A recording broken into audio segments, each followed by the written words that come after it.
Chapter 1 challenges of nation building. ये हमारी book 2 का चैप्टर नंबर 1 है, जिसको आज हम क्लास में कवर करने वाले हैं। और इसमें जो भी चैलेंजेस रहते हैं जस्ट आफ्टर इंडिपेंडेंस, हमारे सामने जो भी चैलेंजेस आते हैं उन चैलेंजेस के बारे में बताया गया है, जस्ट ब्रीफ में बताया गया है। बाकी जो डिटेल्ड एक्सप्लेनेशन है उसको आगे जो अपकमिंग चैप्टर्स हैं उसमें कंटिन्यू किया जाएगा। जैसे कि फर्स्ट जो चैलेंज है उसको इस वाले चैप्टर में हम डिटेल में कवर करेंगे, और बाकी के जितने भी 2 चैलेंजेस बचे हमारे वो जो आने वाले सेकेंड और थर्ड चैप्टर है उसमें हमें देखने को मिलेगा। ठीक है, तो इंडिया अब हमारा आज़ाद हो चुका था। 200 ईयर्स का ये जो ब्रिटिश रूल था वो एंड हो गया था। ये बहुत ही इंटरेस्टिंग चैप्टर है। अगर आप इसको सच में ध्यान से पढ़ोगे तो इसमें से आए हुए क्वेश्चन में से आपके एक भी मार्क्स डिडक्ट नहीं हो सकते। इन नोट्स को भी इसी तरीके से बनाया गया है कि अगर आप इनको अच्छे से रिवाइज करते हैं तो ये आपको आंसर राइटिंग में भी बहुत ज़्यादा हेल्प करने वाले हैं। ठीक है, आगे बात करते हैं challenges for the new nation. जैसे ही हमारा देश आज़ाद हो जाता है हमारे सामने कुछ कुछ चैलेंजेस आने लग जाते हैं। अच्छा, चैलेंजेस पे जाने से पहले हम बात कर लेते हैं 14 अगस्त 1947 की मिडनाइट के बारे में। जिस रात को हमारे interim prime minister, first prime minister जो रहते हैं हमारे इंडिया के, जवाहरलाल नेहरू, वो एक स्पीच देते हैं जिस स्पीच का नाम होता है ट्रस्ट विद डेस्टिनी। ये ट्रस्ट विद डेस्टिनी स्पीच जो थी वो बहुत ज़्यादा पॉपुलर रहती है इनकी, और जिसमें ये बताते हैं कि आने वाले टाइम पीरियड में हम क्या क्या चैलेंजेस फेस करेंगे और उनसे कैसे डील करेंगे। इन सारी बातों के बारे में इसमें बताया जाता है। अच्छा, जब 14 अगस्त 1947 की बात हम करते हैं कि जवाहरलाल नेहरू ने अपनी फर्स्ट स्पीच दी थी पार्लियामेंट में, तो इसी तरीके से हमसे पाकिस्तान से रिलेटेड क्वेश्चन भी पूछ लिया जाता है कि पाकिस्तान में, यानी बेसिकली पाकिस्तान की जो पार्लियामेंट है उसमें जो फर्स्ट स्पीच है वो कब दी जाती है, उसकी डेट क्या है। तो उसकी फर्स्ट स्पीच की जो डेट है वो हमारे लिए बहुत इंपॉर्टेंट है, याद रखना। ये आपको एग्जाम में पूछी जा सकती है। तो ये डेट जो थी वो थी 11 अगस्त 1947। तो ये डेट जो है वो काफ़ी ज़्यादा इम्पॉर्टेंट है। ठीक है, आगे बढ़ते हैं। अच्छा, आज़ादी से पहले यानी इंडिपेंडेंस से पहले ही हमारे सामने 2 गोल्स थे, 2 चीज़ें बहुत ही अच्छी तरीके से क्लियर थी कि चाहे कुछ भी हो जाए हम जो स्ट्रक्चर अपनाएंगे गवर्नमेंट का वो क्या होगा, डेमोक्रेटिक गवर्नमेंट होगी। ठीक है, और दूसरी चीज़ कि भाई ये जो गवर्नमेंट है ना वो किसी एक सेक्शन के लिए, एक कम्युनिटी के लिए काम नहीं करेगी, ये समाज में सारे लोगों के लिए इक्वली काम करेगी। ठीक। अच्छा, यहाँ पे साइड में हमें एक जो कोट हमारा गांधी जी का ऐड हो रखा है उसको भी देख लेते हैं, जो कि आपकी बुक में भी गिवन है। महात्मा गांधी 1947 को, यानी 14 अगस्त 1947 को एक बात कहते हैं कि tomorrow we shall be free from the slavery of the British domination, but at midnight India will be partitioned. Tomorrow will thus be a day of rejoicing as well as of mourning। तो इसका मतलब क्या है कि भाई कल का जो दिन है वो हमारे लिए बहुत ज़्यादा अच्छा होगा कि हम उस दिन इंडिपेंडेंस सेलिब्रेट कर रहे होंगे, हम बहुत खुश भी होंगे। बट दुख इस बात का है कि इंडिया का पार्टीशन हो जाएगा, और ये जो पार्टीशन होगा जिसकी वजह से हम लोग दुख भी मना रहे होंगे, शोक भी मना रहे होंगे, ऐसा गांधी जी ने कहा था। आगे मूव करते हैं हमारे 3 चैलेंजेस पे जो हमारे सामने आते हैं। जो 3 चैलेंजेस थे जिसमें सबसे पहला है to shape a united nation, जिसके बारे में इस चैप्टर में हम डिटेल में आगे बात करेंगे। To shape a united nation, कि इंडिया जो है वो एक लैंड है डाइवर्सिटी का, जहाँ पे अलग अलग तरीके के लोग रहते हैं, अलग अलग कास्ट से बिलोंग करने वाले, अलग अलग तरीके की लैंग्वेजेस बोलते हैं लोग, अलग डिफरेंट कल्चर्स को फॉलो करते हैं। तो इसीलिए ऐसा बिलीव किया जाता था उस टाइम पीरियड में कि इतनी ज़्यादा डाइवर्सिटी के साथ इंडिया ज़्यादा टाइम पीरियड के लिए साथ नहीं रह सकता है, इंडिया जल्द ही काफ़ी सारे टुकड़ों में डिवाइड हो जाएगा, ऐसा कहा जाता था। इवन बहुत सारे यूरोपियंस का भी यही कहना था कि इतनी ज़्यादा डाइवर्सिटी के साथ हम ज़्यादा टाइम के लिए सही से साथ में नहीं रह पाएंगे। बट जिस चीज़ को हम फॉल्स भी साबित करते हैं और अच्छी तरीके से इस चीज़ से हम कोप अप भी करते हैं और आगे बढ़ते हैं। सेकेंड चैलेंज जो था हमारे सामने वो ये था कि टू इस्टेब्लिश डेमोक्रेसी, कि डेमोक्रेसी को किस तरीके से इस्टेब्लिश किया जाए सोसाइटी में। बिकॉज एक डेमोक्रेटिक कॉन्स्टिट्यूशन बना दिया, इसका जस्ट ये मतलब नहीं होता है कि हमने सोसाइटी में डेमोक्रेसी भी ले आई। ठीक है, तो अगर इंडिया जो है वो अडॉप्ट करता है यहाँ पे इस टाइम पीरियड में रिप्रेजेंटेटिव डेमोक्रेसी को, which is based on parliamentary form of government. ठीक है, तो हमने उस टाइम पीरियड में ये भी डिसाइड कर लिया था कि भाई जब हम इस तरीके की डेमोक्रेसी को अडॉप्ट कर रहे हैं तो इसका मतलब है कि उस चीज़ को, उसकी जो पॉलिसीज़ हैं, डेमोक्रेटिक पॉलिसीज़ हैं, उनको प्रैक्टिस में भी लेकर आना है, जैसी बातें कॉन्स्टिट्यूशन में लिखी गई हैं उसके अकॉर्डिंग। थर्ड जो हमारा जो पॉइंट है वो कहता है कि हमें क्या करना है, हमें इंश्योर करना है डेवलपमेंट। और डेवलपमेंट किसका, क्या किसी एक कम्युनिटी का, नहीं, किसी एक सेक्शन का डेवलपमेंट नहीं, लगभग सारे जितने भी जनता यहाँ पे रहती है, इस देश में रहती है, सबका डेवलपमेंट हमें करना है। हमारा कॉन्स्टिट्यूशन जो है ना वो क्लियरली सीधे सीधे यहाँ पर प्रिंसिपल ऑफ इक्वालिटी और स्पेशल प्रोटेक्शन की बात करता है कि सोशली डिसएडवांटेज लोग जो हैं उनका ख्याल रखना और उनको आगे अपलिफ्ट करना सोसाइटी में, वो हमारी एक रिस्पॉन्सिबिलिटी है। ठीक है, तो चैलेंज क्या था उस टाइम पीरियड में कि हमें एक ऐसी इफेक्टिव पॉलिसीज़ लेकर आनी है जो कि ये जो बैकवर्ड सेक्शन है, जो सोसाइटी में कभी पीछे रह गए, आगे नहीं बढ़ पाए, इनके लिए हमें इकोनॉमिक डेवलपमेंट करना है ताकि ये और ज़्यादा आगे बढ़ सके। ये 3 जो चैलेंजेस थे वो मैंने आपको ब्रीफ में बता दिए। अब आगे बढ़ते हैं। अब होता क्या है, पार्टीशन, डिस्प्लेसमेंट एंड रिहेबिलिटेशन। फिर 14 से 15 अगस्त 1947 को क्या सिर्फ एक देश आज़ाद होता है? नहीं, 2 देश जो हैं वो एग्जिस्टेंस में आते हैं, 2 नेशन एग्जिस्टेंस में आते हैं। एक तो था इंडिया और दूसरा था पाकिस्तान। ये कैसे बनाए गए थे, कहाँ की टेरिटरी से बनाए गए थे? जो ब्रिटिश इंडिया के अंदर टेरिटरी आया करती थी उसको डिवाइड करके 2 नेशन बनाए गए थे। और कैसे डिसाइड हुआ था कि इंडिया बनेगा यहाँ पे और पाकिस्तान बनेगा यहाँ पे? ये डिसाइड किया गया था रिलीजियस मेजॉरिटी के बेसिस पे कि रिलीजियस मेजॉरिटी कहाँ पे कौन सी रहती है, यानी जो एरिया मुस्लिम मेजॉरिटी वाला है वो टेरिटरी किसको बनाएगी, पाकिस्तान को बनाएगी, और रेस्ट बाकी जितनी भी बची वो हमारी क्या बनाएगी, इंडिया बनाएगी। ये बात कही गई थी। डिफ़िकल्टीज ड्यूरिंग डिविजन, जैसे ही हम डिसाइड कर लेते हैं कि भाई अब पार्टीशन जो है उसको टाला नहीं जा सकता है, इनएविटेबल है, तो फिर हमारे सामने कुछ डिफ़िकल्टीज़ भी आती हैं कि डिवीज़न तो होता है बट बहुत सारी डिफ़िकल्टीज़ भी रहती हैं। ये क्वेश्चन जो है 4 मार्क्स का हमसे एग्जाम में पूछा जाता है, तो ये बहुत इंपॉर्टेंट है, इसको देखते हैं। सबसे पहला क्या था, first of all know single belt of Muslim majority area. कोई भी ऐसा एक एरिया नहीं मिल रहा था हमें जिसमें सिर्फ और सिर्फ मुस्लिम मेजॉरिटी ही रहती हो, जिसको ईजिली हम क्या कर सकें कि भाई ये पार्ट जो है वो पाकिस्तान का है। ऐसी चीज़ हमें नहीं देखने को मिल रही थी। दिक्कत क्या थी कि जहाँ पर भी मुस्लिम्स रह रहे थे या फिर जहाँ पर भी हिंदूज रह रहे थे, वहाँ पर दूसरी कम्युनिटी के लोग भी प्रेजेंट थे। हो सकता है कि वो कम नंबर्स में प्रेजेंट हो बट वो वहाँ पे प्रेजेंट थे, जिसकी वजह से दिक्कत हमारी सबसे बड़ी ये थी कि कोई सिंगल बेल्ट नहीं थी, इसीलिए दिक्कत भी आ रही थी डिवीजन में। तो इस चीज़ को सॉल्व करने के लिए क्या किया गया, डिसाइड किया गया कि ऐसे एरिया ढूंढे जाएंगे जहाँ पे कंसंट्रेशन देखने को मिलेगा, यानी मैक्सिमम नंबर ऑफ मुस्लिम्स जो है वो देखने को मिलेंगे। जब ऐसा देखा जाता है तो हमें ऐसे 2 एरिया देखने को मिलते हैं। सबसे पहला तो था वेस्ट में और दूसरा था ईस्ट में। इसीलिए इंडिया तो एक बनता है बट पाकिस्तान 2 बनते हैं, एक था ईस्ट पाकिस्तान और एक वेस्ट पाकिस्तान। ये 2 पाकिस्तान उस टाइम पीरियड में बनते हैं। सेकेंडली, अब दूसरी बात ये कि ऐसा नहीं था कि जितने भी मुस्लिम एरियाज थे वो पाकिस्तान का पार्ट बनना ही चाहते थे। जैसे कि अगर हम बात करते हैं खान अब्दुल गफ़ार खान की, who was the greatest disciple of Mahatma Gandhi. ठीक है, बहुत बड़े डिसिपल शिष्य थे ये महात्मा गांधी के, और इवन ये लीडर भी रह चुके हैं नॉर्थ वेस्टर्न फ्रंटियर प्रोविंसेस के। ठीक है, तो इसीलिए यहाँ पे जो दिक्कत थी वो ये भी थी, इनको फ्रंटियर गांधी के नाम से भी हम जानते हैं। इन्होंने 2 नेशन थ्योरी को अपोज किया था जो मोहम्मद अली जिन्ना ने दी थी।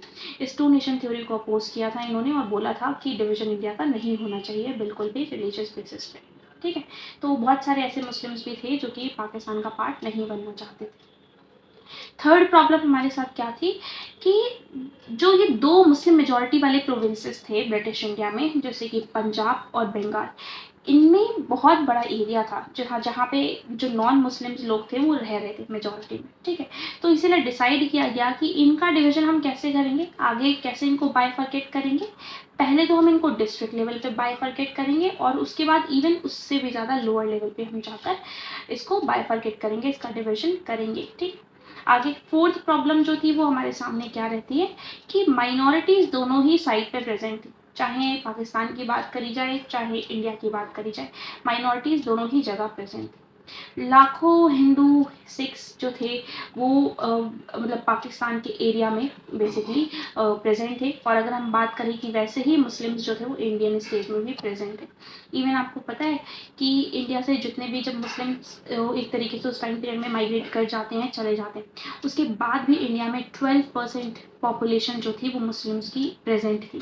तो it is not just like very small number, काफ़ी ज़्यादा बड़ा नंबर था जो अभी भी प्रेजेंट था। ठीक, तो इसी तरीके से पाकिस्तान में भी ये चीज़ें थी। तो पंजाब और बंगाल वाले एरिया में जो बेचारे लोग थे, दोनों ही माइनॉरिटीज़ के, वो फंस चुके थे, वो अपने आप को ट्रैप्ड महसूस कर रहे थे और उनको नहीं पता था कि उनको कहाँ जाना है, कैसे जाना है, क्योंकि अब वो अपनी ही जगह पे, जहाँ पे वो सालों से रहते हुए आए थे, वहाँ पे वो अब एलियंस बन गए थे, स्ट्रेंजर बन गए थे और उनको ईजिली टारगेट बनाया जा सकता था दूसरी कम्युनिटी के द्वारा।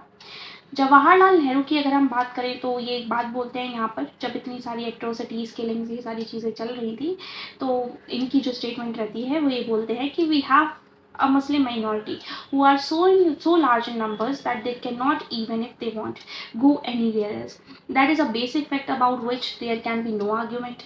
Whatever the provocation from Pakistan and whatever the indignities and horrors inflicted or non-Muslims there, we have got to deal with this minority in a civilized manner.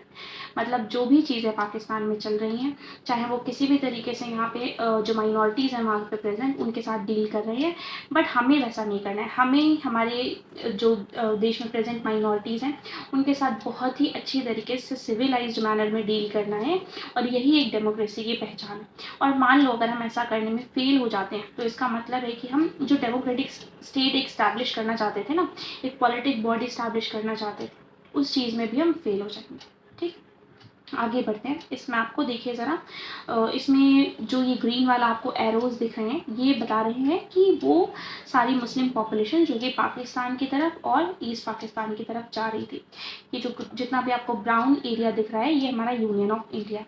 जहाँ पे स्टार मार्क कर रखा है, ये कॉन्फ्लिक्टिक जोन है, जहाँ पे सबसे ज़्यादा कॉन्फ्लिक्ट उस टाइम पीरियड में चल रहा था। ये जो रेड लाइन है, रेड जो बॉर्डर है, ये बताता है हमें ब्रिटिश इंडिया की टेरिटरी के बारे में कि यहाँ तक ये एक्सपैंड हो रखी थी। ये रेड एरो है उन लोगों के बारे में, यानी जो हिंदूज और सिख्स वहाँ से माइग्रेट होकर इंडिया वापस आ रहे थे। ये grey area, grey region, Kashmir और हैदराबाद उस टाइम पीरियड में जस्ट आफ्टर इंडिपेंडेंस इंडिया को ज्वाइन करते हैं, थोड़े टाइम बाद इनको ज्वाइन करवाया जाता है।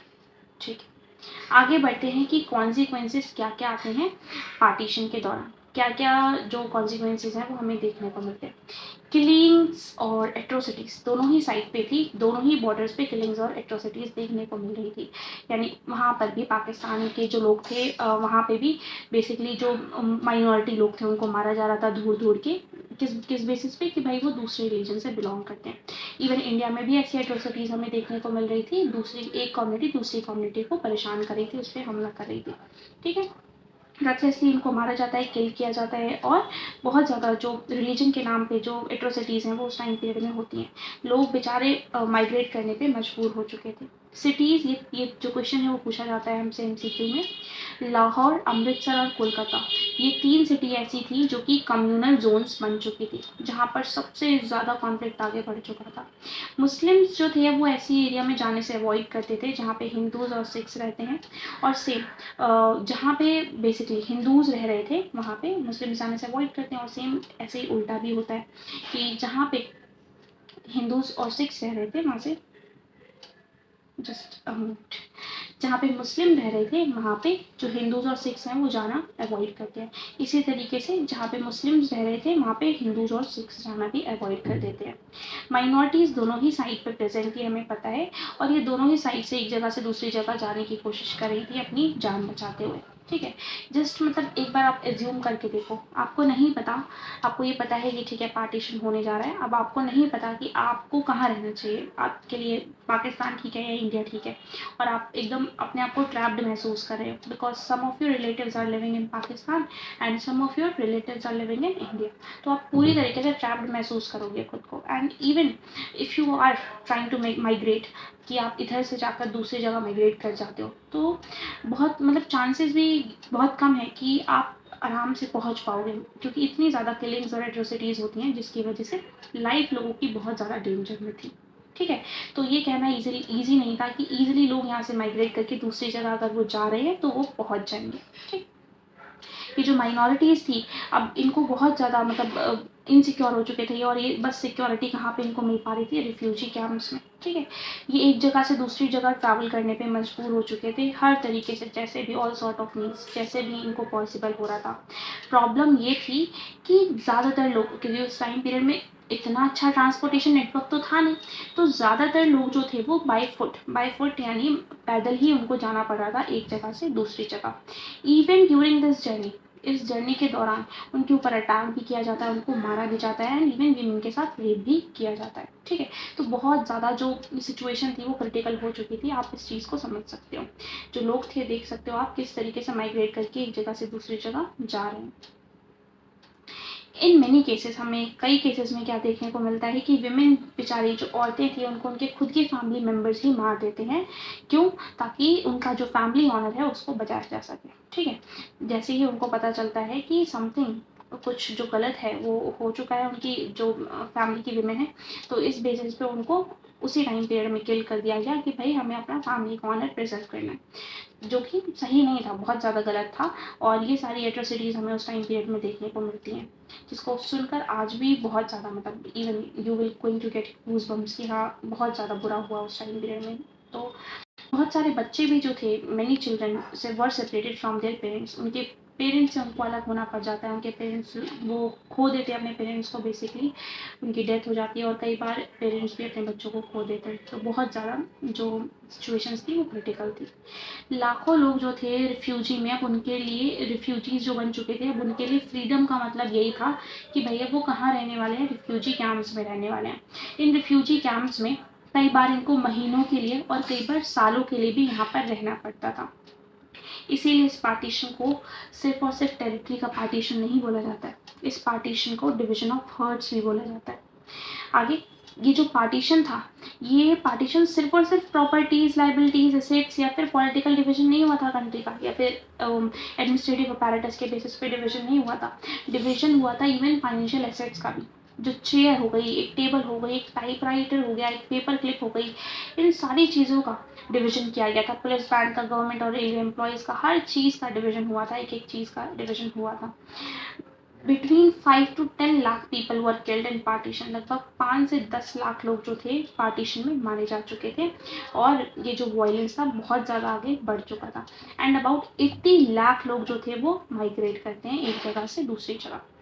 महात्मा गांधी जी के सेक्रीफाइस के बारे में हम बात करेंगे नेक्स्ट टॉपिक में। ठीक है, तो अभी जो नेक्स्ट टॉपिक है वो हमें महात्मा गांधी के सेक्रीफाइस के बारे में बताता है कि उन्होंने क्या कंट्रीब्यूशन दिया हमारे देश की, जब आज़ादी मिलती है, देश को आज़ादी मिलती है, उस टाइम पीरियड में भी कितना ज़्यादा उन्होंने इस देश के लिए किया। 15 अगस्त 1947 की बात है। वो किसी भी इंडिपेंडेंस मूवमेंट में, इंडिपेंडेंस सेलिब्रेशन में, मतलब इंडिपेंडेंस सेलिब्रेशन में शामिल नहीं होते, पार्टिसिपेट नहीं करते। क्यों? क्योंकि वो कहाँ पे थे उस टाइम पीरियड में? वो प्रेजेंट थे कोलकाता में, जहाँ पर कम्युनल वायलेंस काफ़ी ज़्यादा बढ़ चुका था और जो राइट्स लोगों के बीच में वो बढ़ते हुए चले जा रहे थे, हिंदूज़ और मुस्लिम्स के बीच में। उसको कम करवाने के लिए वो कोलकाता में प्रेजेंट थे। वो बहुत ज़्यादा डिसहर्टेंड हो जाते हैं, बहुत दुखी हो जाते हैं जब उनको पता चलता है कि कम्युनल वायलेंस जो है वो इतना ज़्यादा बढ़ चुका है। जो लोगों को उन्होंने अहिंसा का प्रिंसिपल सिखाया था, सत्याग्रह का प्रिंसिपल सिखाया था, वो ऐसा लग रहा था कि भाई अब तो वो बचा ही नहीं है। मतलब उस चीज़ ने लोगों को समझाने में कहीं शायद देरी कर दी, या फिर लोग उतनी अच्छे तरीके से इस कॉन्सेप्ट को समझ ही नहीं पाए, अडॉप्ट ही नहीं कर पाए, जैसे उनको ट्रबल्स टाइम्स में करना चाहिए था, ट्रबल्सम टाइम्स में करना चाहिए था। गांधी जी जो हैं वो हिंदूज़ को, मुस्लिम्स को परसुएट करते हैं कि भाई अब इस कॉन्फ्लिक्ट को एंड करो और ये जो आज़ादी हमें इतनी मुश्किल से मिली है इसको सेलिब्रेट करो। जिस टाइम पीरियड में वो कोलकाता में रहते हैं, उनकी प्रेजेंस की वजह से बहुत सारे जो लोग थे वो जो वायलेंस था उसको छोड़ भी देते हैं और साथ में मिलकर रहने लग जाते हैं। और अब यहाँ की जो कोलकाता की स्ट्रीट्स थी वहाँ पर सच में लोग जो थे वो सेलिब्रेट करते हुए दिख रहे थे। नेक्स्ट मंथ होता क्या है, गांधी जी दिल्ली आते हैं और दिल्ली आते हैं, जैसे उन्होंने कोलकाता में बहुत इंपॉर्टेंट रोल प्ले किया उसी तरीके से उन्होंने सेम तरीके का रोल जो था वो दिल्ली में भी प्ले किया। उनका फास्ट जो था उसने बहुत अच्छा इम्पैक्ट किया दिल्ली में भी, और जो कम्युनल टेंशन्स थी लोगों के बीच में वो बहुत कम हो चुकी थी, वायलेंस भी बहुत कम हो चुका था। जो मुस्लिम्स रह रहे थे दिल्ली या उसके सराउंडिंग एरियाज़ में वो अब अपने सेफली होम जा पा रहे थे। ठीक है, तो 30 जनवरी 1948 की अगर हम बात करें, एक एक्सट्रीमिस्ट नाथूराम विनायक गोडसे।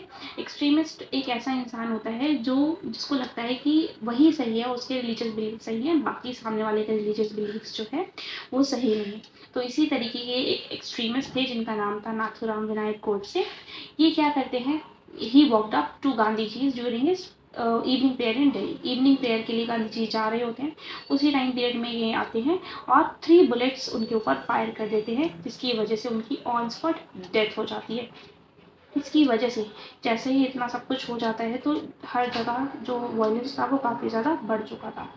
इंटीग्रेशन की बात करें, अब जो हमारा टॉपिक है वो है इंटीग्रेशन ऑफ प्रिंसली स्टेट्स, कि ये जो प्रिंसली स्टेट्स थे इसको कैसे यहाँ पे इंडिया में मर्ज किया गया।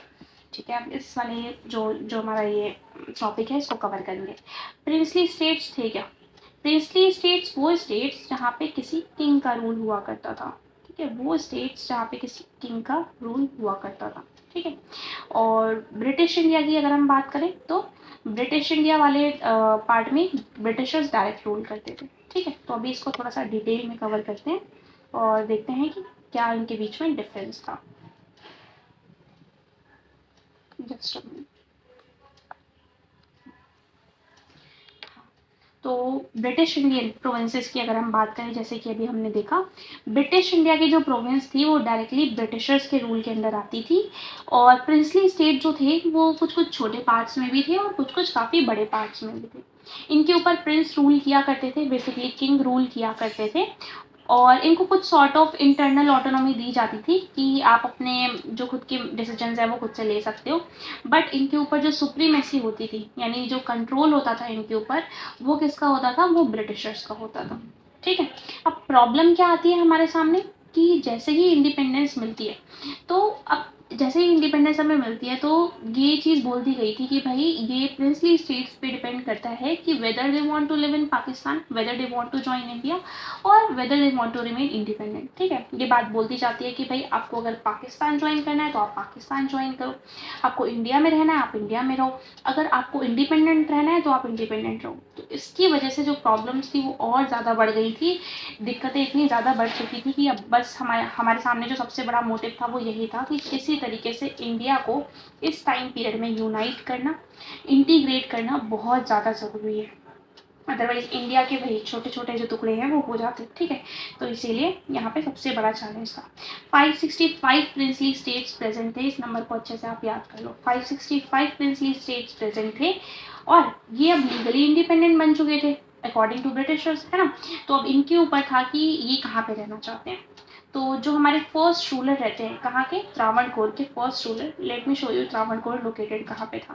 त्रावणकोर वॉज लोकेटेड इन यहाँ पे साउथ इंडिया वाले पार्ट में। ठीक है, तो त्रावणकोर का जो रूलर है वो अपने आप को यहाँ पर इंडिपेंडेंट घोषित कर देता है। नेक्स्ट डे क्या होता है? निज़ाम, वेरी फेमस पर्सनैलिटी, सुना ही होगा आपने। ठीक है, हैदराबाद के निज़ाम भी यही करता है कि वो भी नेक्स्ट डे इंडिपेंडेंस डिक्लेयर कर देता है। रूलर ऑफ भोपाल, भोपाल के भी रूलर जो थे वो स्टार्टिंग में कॉन्स्टिट्यूंट असेंबली को ज्वाइन करना नहीं चाहते थे, हालांकि बाद में उन्होंने ज्वाइन कर ली।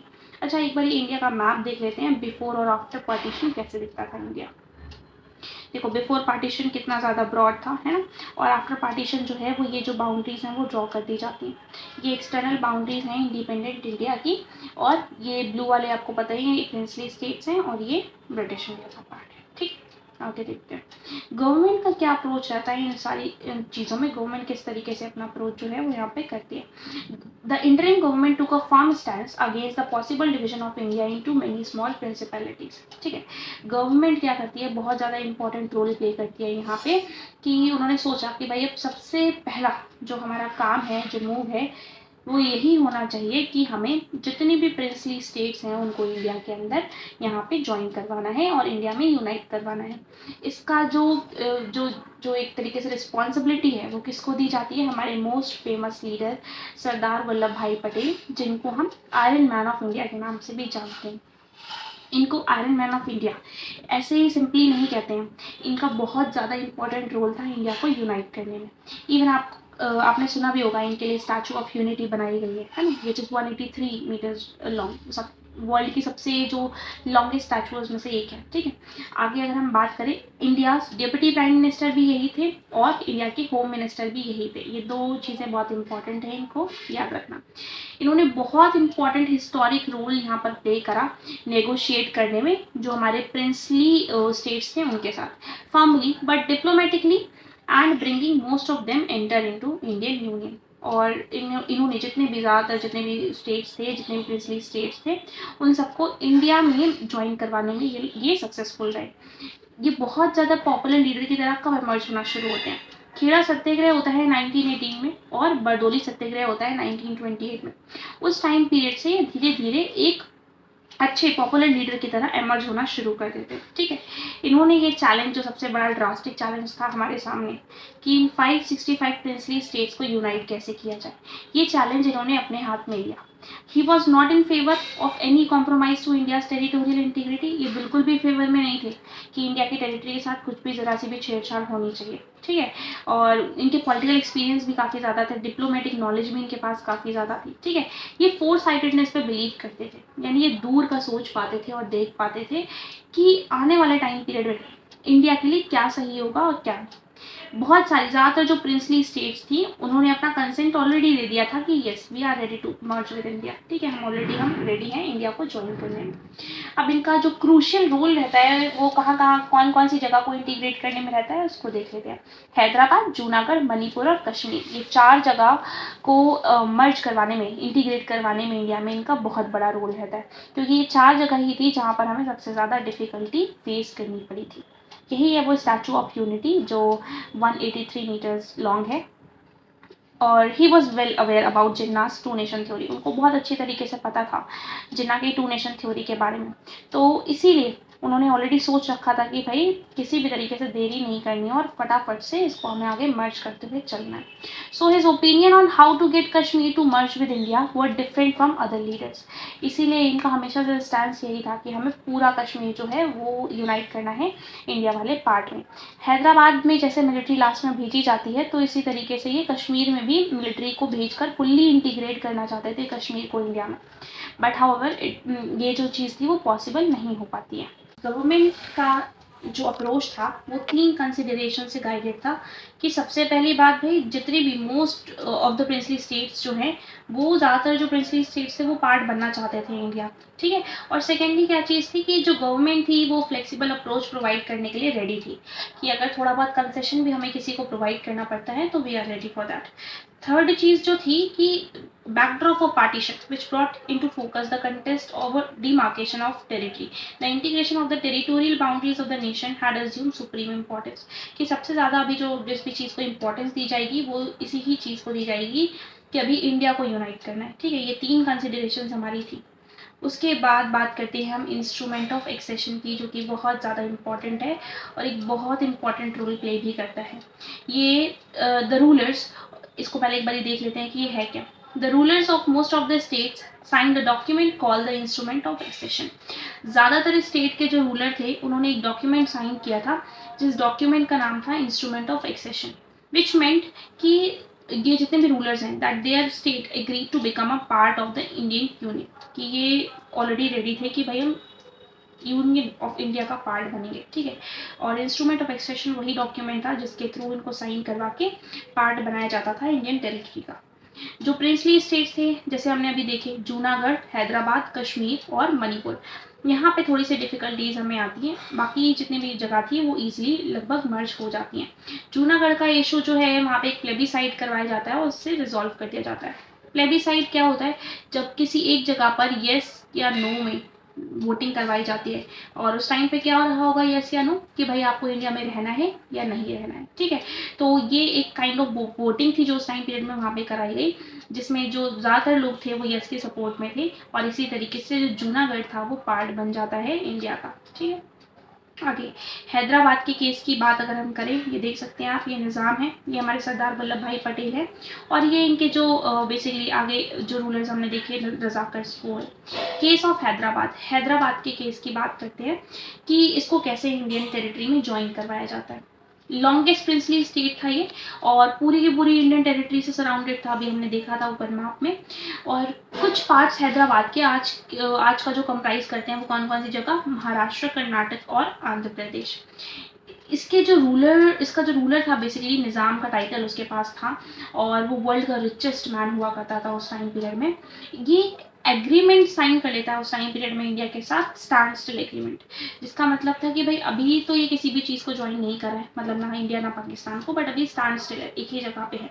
नवंबर 1947 में इसको ये साइन करता है for a year, while negotiations चल रही थी हमारी इंडियन गवर्नमेंट की निज़ाम के साथ, तो ये सारी चीज़ें चल रही थी। उतनी ही टाइम पीरियड में जो लोग हैं वहाँ के, वो प्रोटेस्ट करना स्टार्ट कर देते हैं निज़ाम के रूल के अगेंस्ट। बेसिकली ये निज़ाम जो था ना, ये बहुत ऑप्रेसिव था, ये बहुत ज़्यादा लोगों को परेशान किया करता था, तो इसकी वजह से लोग इसके रूल से खुश नहीं थे बिल्कुल भी। जो पीजेंट्री थी तेलंगाना रीजन में, वो विक्टिम बन चुकी थी निज़ाम के ऑपरेसिव रूल का, और इनके अगेंस्ट खड़ी होती है ये। और विमेन ने भी बहुत ज़्यादा ऑपरेशन झेला इसके टाइम पीरियड में, निज़ाम के टाइम पीरियड में बहुत ज़्यादा जो प्रॉब्लम्स थी उनको फेस करनी पड़ती है। तो अब जब ये सारी चीज़ें हो जाती हैं, तो अब ये तो बहुत ज़रूरी था कि इंडिया इस चीज़ में कोई स्टेप ले। कम्युनिस्ट जो थे हैदराबाद के, कम्युनिस्ट और इवन हैदराबाद की जो कांग्रेस है वो भी, ये दोनों ही इस जो मूवमेंट चल रहा था इसके फोरफ्रंट में खड़े हुए थे, बिल्कुल आगे खड़े हुए थे, और इस सपोर्ट में थे कि फटाफट से जो हैदराबाद है उसको इंडिया का पार्ट बना देना चाहिए। निज़ाम जो है वो क्या करता है, अनलीश करने लग जाता है पैरामिलिट्री फोर्स के जरिए, नोन एज रजाकर। इसकी जो फोर्स थी उसका नाम था रजाकर्स बोला जाता था उनको, और जो कि लोगों को बहुत परेशान करती थी, बहुत एट्रोसिटीज़ करती थी, कम्युनल नेचर की थी बहुत ज़्यादा, और मतलब बिल्कुल भी इनके अंदर ये लिमिट्स नहीं थी कि हमें किस लेवल तक जो जनता है उसके साथ डील करना है, तो बहुत ज़्यादा प्रॉब्लम्स थी। They murdered, maimed, raped and looted, targeting particularly the non Muslims. इन्होंने टारगेट बनाना शुरू कर दिया जो नॉन मुस्लिम लोग वहाँ पर रह रहे थे उनको, बहुत ज़्यादा इन्होंने जो किलिंग्स एट्रोसिटीज़ वहाँ पे करी। अब होता क्या है, सितंबर 1948 को इंडियन आर्मी यहाँ पर स्टेप इन करती है और निज़ाम की फोर्सेस को कंट्रोल कर लेती है।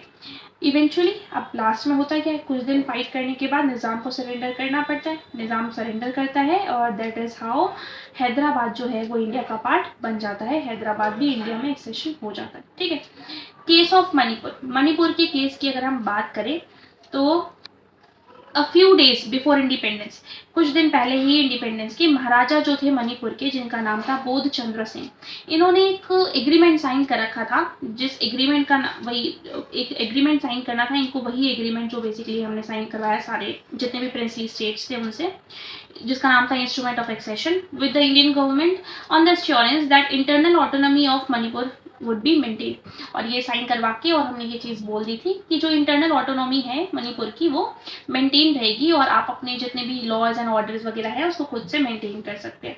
अब क्या होता है, पब्लिक ओपिनियन के प्रेशर में आकर महाराजा यहाँ पर इलेक्शंस करवाते हैं मणिपुर में, जून 1948 में इलेक्शंस करवाते हैं। अच्छा, ये क्वेश्चन भी हमसे बहुत बार पूछा जाता है कि सबसे पहली बार इंडिया में कौन से स्टेट में यूनिवर्सल सफरेज के बेसिस पे इलेक्शन करवाए जाते हैं, तो उसका आंसर याद रखना है मणिपुर था।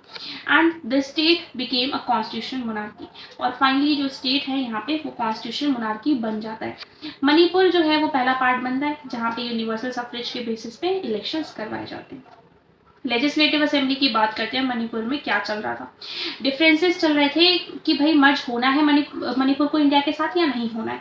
तो कांग्रेस जो थी वो इस चीज़ को सपोर्ट कर रही थी कि हाँ भाई मर्ज होना है, बट बाकी जितनी भी पार्टीज थी वो इस चीज़ को अपोज कर रही थी, बाकी जितनी भी रीजनल पार्टीज थी वो इस चीज़ को अपोज कर रही थी।